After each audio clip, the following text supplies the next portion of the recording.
সুপ্রিয় শিক্ষার্থীরা, তোমাদের সবাইকে হাসিব ইংলিশ একাডেমিতে স্বাগতম।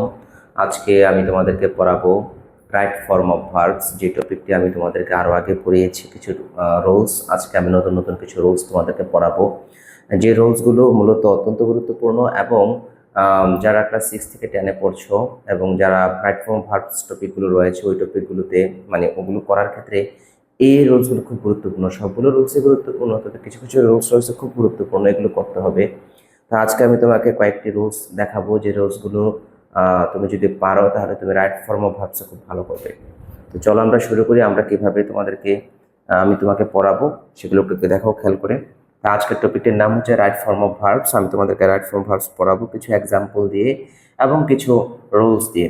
রুলসের নিয়মগুলো কী কী এবং কীভাবে করতে হয় সেগুলো দেখাবো। এখানে বিভিন্ন এসএসসি পরীক্ষার বোর্ড কোশ্চেন রয়েছে এবং সেগুলোর মাধ্যমে আমি তোমাদেরকে দেখাবো। প্রথমত হচ্ছে রুলস 4, আমি ভাগ করেছি কয়েকটা রুলস পড়াবো। এর মধ্যে আজকের যে রুলস পড়াবো এটা হচ্ছে রুলস 4 থেকে শুরু করব। রুলস 4-এ আমরা সবার আগে একটা জিনিস খেয়াল করবো, সেটা হচ্ছে আমরা জানি টু একটা প্রিপোজিশনের নাম। টু হচ্ছে একটা প্রিপোজিশনের নাম। সেই প্রিপোজিশনের পরে যে ভার্বটি বসে সে ভার্বটি সবসময় V1 হবে। V1 মানে ভার্বের 1 নম্বর ফর্ম হবে। এটা আমরা না পড়লেও পরবর্তীতে পড়বো। তাহলে আমাদের এই নিয়মটা মনে রাখতে হবে যে টু কিসের নাম? টু হচ্ছে একটা প্রিপোজিশনের নাম। সেই প্রিপোজিশনের পরে যদি কোনো ভার্ব বসে সেই ভার্বের 1 নম্বর ফর্ম বসবে, মানে প্রেজেন্ট ফর্ম বসবে। এটা হচ্ছে রাইট ফর্ম ভার্বসের নিয়ম। কিন্তু এখানে আমি তোমাদেরকে দুইটা শব্দ লিখেছি, তোমরা খেয়াল করে দেখো, মানে ফ্রেজ ওয়ার্ড লিখেছি। একটা হচ্ছে উইথ এ ভিউ টু, প্রথমটা কি উইথ এ ভিউ টু, আর আরেকটা লিখেছি লুক ফরওয়ার্ড টু। এখানে দুইটা একসাথে, উইথ এ ভিউ টু আর একটা হচ্ছে লুক ফরওয়ার্ড টু। যদি কোনো বাক্যে তুমি উইথ এ ভিউ টু একসাথে দেখো, সাথে একসাথে দেখো, অথবা লুক ফরওয়ার্ড টু এই ফ্রেজটিও একসাথে দেখো, তাহলে তারপরে যে ভার্বটি তুমি বসাবে সেই ভার্বের সাথে আইএনজি ব্যবহার করতে হবে। তাহলে তুমি এখানে টু দেখছো, টু দেখে তুমি যদি কি করো যে ভার্বের 1 নাম্বার ফর্ম বসাই দাও, তাহলে এই রাইট ফর্ম ভার্বটা হবে না। তুমি এখানে টু দেখছো, টু দেখে ভাবতেছো যে এই টু এর পরে ভার্বের 1 নাম্বার ফর্ম হবে না, হবে না। এটা কখনো করলে এটা ভুল হবে। তো তোমাকে কি করতে হবে? তোমাকে এই জায়গাটা মুখস্থ করে ফেলতে হবে। কোন জায়গাটা? উইথ এ ভিউ টু, এই ওয়ার্ড এই ফ্রেজটা মুখস্থ করতে হবে। আর একটা হচ্ছে লুক ফরওয়ার্ড টু, এই ফ্রেজটা মুখস্থ করতে হবে একসাথে। মুখস্থ করার পরে এবং তুমি কোনো বাক্যে কোনো জায়গায় যদি তুমি একসাথে এগুলো দেখো, তাহলে তারপরে যে ভার্বটা তুমি ব্যবহার করবে সেই ভার্বের সাথে তুমি আইএনজি ব্যবহার করবে। এমন এক্সাম্পল দিয়ে আমি তোমাদেরকে একটা এক্সাম্পল দিয়ে দেখাই। খেয়াল করো, এই যে একটা এক্সাম্পল আছে এখানে, এক্সাম্পল দিয়ে আমি তোমাদেরকে দেখাই। যেমন এখানে elimination of gender disparity is demand of the day. আচ্ছা, উইথ এ ভিউ টু, এই যে একটা লাল অংশ ব্যবহার করেছে, উইথ এ ভিউ টু, এই যে অংশটা আছে এটার পরে তোমাকে বলবে যে এই ভার্বটির পরিবর্তন করো। তোমাকে বললো এনশিওর শব্দটার পরিবর্তন করো। তো তোমার কাজ হচ্ছে, আমি এর আগে কি আছে, যখন তুমি কোনো একটা ভার্বকে পরিবর্তন করতে বলবে তার আগে তুমি খেয়াল করবে এই যে এখানে আছে উইথ এ ভিউ টু, একসাথে আছে। তাহলে আমরা জানি উইথ এ ভিউ টুর পরে যে ভার্ব বসবে সেই ভার্বের সাথে কি বসবে? আইএনজি। তাহলে তোমরা দেখো এখানে আমি এটার বরিশাল বোর্ড 2020 এসেছে রাইট ফর্ম ভার্ব এসএসসি পরীক্ষায়, বরিশাল বোর্ড 2020 এসেছে। এটার উত্তর হচ্ছে এনশিওরিং। তাহলে আইএনজি যোগ করে ফেলেছি স্যার। যদি আইএনজি যোগ করো তাহলে বাক্যটা কি হয়ে যাবে? সঠিক হয়ে যাবে। এটাই হচ্ছে সঠিক উত্তর। তাহলে তোমরা এই যে 4 নাম্বার নিয়ম থেকে কি বুঝলে? যদি কোনো বাক্যে উইথ এ ভিউ টু অথবা লুক ফরওয়ার্ড টু এই ফ্রেজ বা এই ফ্রেজ কোনো একটা দেখো, তারপরে যে ভার্বটা ব্যবহার করবে সেই ভার্বের সাথে আইএনজি যোগ করবে। এটা হচ্ছে মূল কথা। তাহলে তোমার এই জায়গাটা মুখস্থ করে ফেলতে হবে। এই জায়গাটা মুখস্থ করলে তোমার একটা নিয়ম শেখা হয়ে যাবে। চলো আমরা একটা দ্বিতীয় নিয়মে যাব, রুল 5। রুল 5-এ যাব। রুল 5-এ গিয়ে দেখবো এখানে কি কি আছে। এখানে দেখো কিছু শব্দ আছে, কিছু শব্দের মধ্যে কি কি শব্দগুলো আছে একটু আমরা আগে আন্ডারলাইন করি, তাহলে বুঝতে সুবিধা হবে। এখানে আছে মাইন্ড, কি আছে? মাইন্ড আছে। তারপরে আছে কি? Audio mind. তারপরে আছে ওথ, তারপর আছে পাস্ট, তারপর আছে ক্যান নট হেল্প, আর একটা আছে কুড নট হেল্প। তো এই শব্দগুলো তুমি মুখস্থ করে ফেলবে। Mind, audio mind, oath, past, can not help, could not help. এই যে mind, audio mind, oath, past, can not help, could not help, এই শব্দগুলো তুমি মুখস্থ করে ফেলবে। কারণ এই শব্দগুলো তুমি যেখানেই দেখবে, এগুলো দেখলে কোনো একটা যদি তুমি দেখো, তারপরে যে ভার্বটা ব্যবহার করতে হবে সে ভার্বের সাথে অবশ্যই আইএনজি ব্যবহার করতে হবে। সেটা হচ্ছে মূলত রুলসটার নিয়ম। তুমি এগুলো মুখস্থ করে ফেলবে। একটা এক্সাম্পল আমি তোমাদেরকে চিটাগং বোর্ডের, এই যে চিটাগং বোর্ডে এসেছে 2020-এ, আমি এটা তোমাদেরকে দেখাবো। যেমন ভিসিয়াস ডিজায়ার্স, এখানে মূলত কি? Vicious desires damage the purity of heart and mind. Heart and mind, এই যে মাইন্ড শব্দটাকে আমি এখানে লাল করেছি। এই মাইন্ড শব্দটার পরে যে ভার্বটা বসবে সেই ভার্বের সাথে কি বসবে? আইএনজি বসবে। তো এখানে এই যে রেজাল্টের সাথে কি যোগ করবে? আইএনজি। তাহলে রেজাল্টিং তুমি ব্যবহার করবে, তাহলে এই বাক্যটা হয়ে যাবে।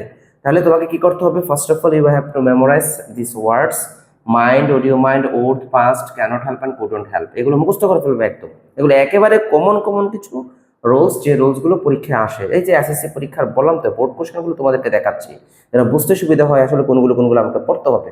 এগুলো মুখস্থ করে ফেলবে।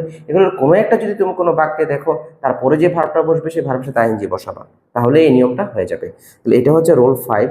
এখন আমি তোমাদেরকে রোল 6 দেখাবো। রোল 6টা দেখাতে গেলে দেখো, খেয়াল করো, আমি লিখেছি যদি কোনো বাক্যে তুমি কি কি শব্দ দেখো, এই শব্দগুলো আমি একটু বলি। জাস্ট, যদি কোনো বাক্যে জাস্ট দেখো, তুমি যদি কোনো বাক্যে জাস্ট নাও দেখো, অলরেডি দেখো, রিসেন্টলি দেখো, লেটলি দেখো, এভার দেখো, ইয়েট দেখো, এই যে যেই শব্দগুলো হিসেবে আন্ডারলাইন করেছি, এইগুলো মুখস্থ করে ফেলবে। কি কি? Just, just now, already, recently, lately, ever, yet. এই শব্দগুলো যদি তুমি কোনো বাক্যে দেখো, তাহলে এই বাক্যটাকে প্রেজেন্ট পারফেক্ট টেন্স করতে হবে। কোন টেন্স? Present perfect. তো প্রেজেন্ট পারফেক্ট টেন্স তৈরি করার নিয়ম কি?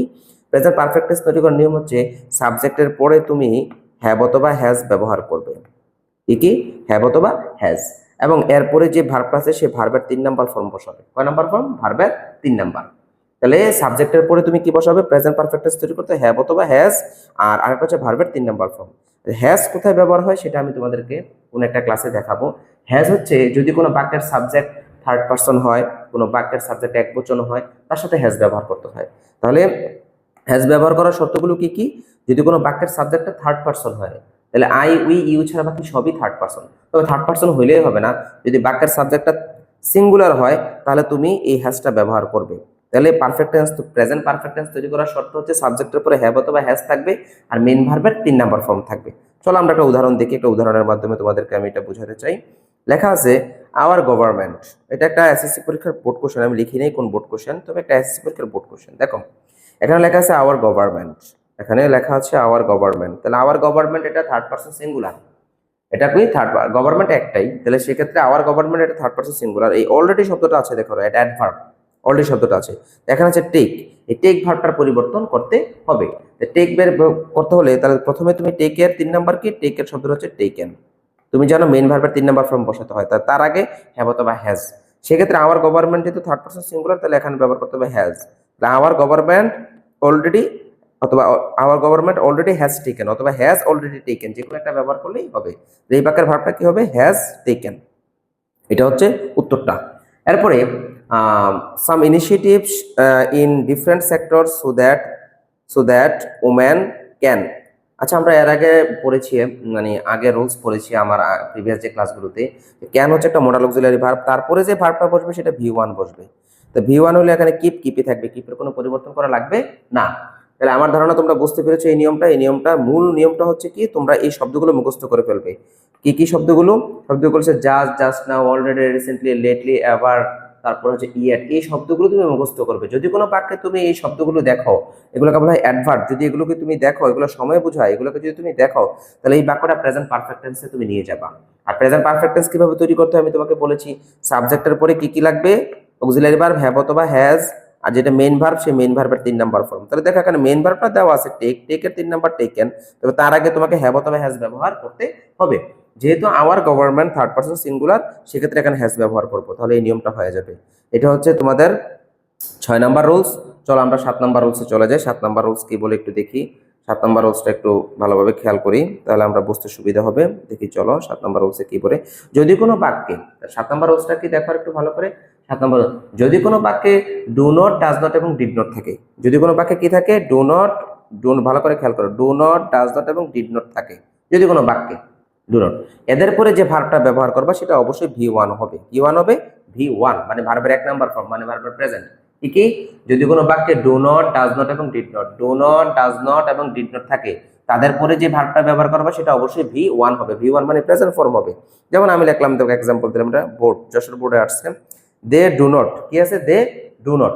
তো ডু নট আছে, ডু নটের উপরে এই যে ভার্বটা, মেক ভার্বটাকে তুমি পরিবর্তন করতে চাও, এই ডু নট রেড অংশটা, এটা পরে এই মেকের 1 নাম্বার ফর্ম হবে। তাহলে মেকের কোনো পরিবর্তন হবে না, মেক অলরেডি প্রেজেন্টই আছে, তাহলে এটার কোনো পরিবর্তন করা লাগবে না।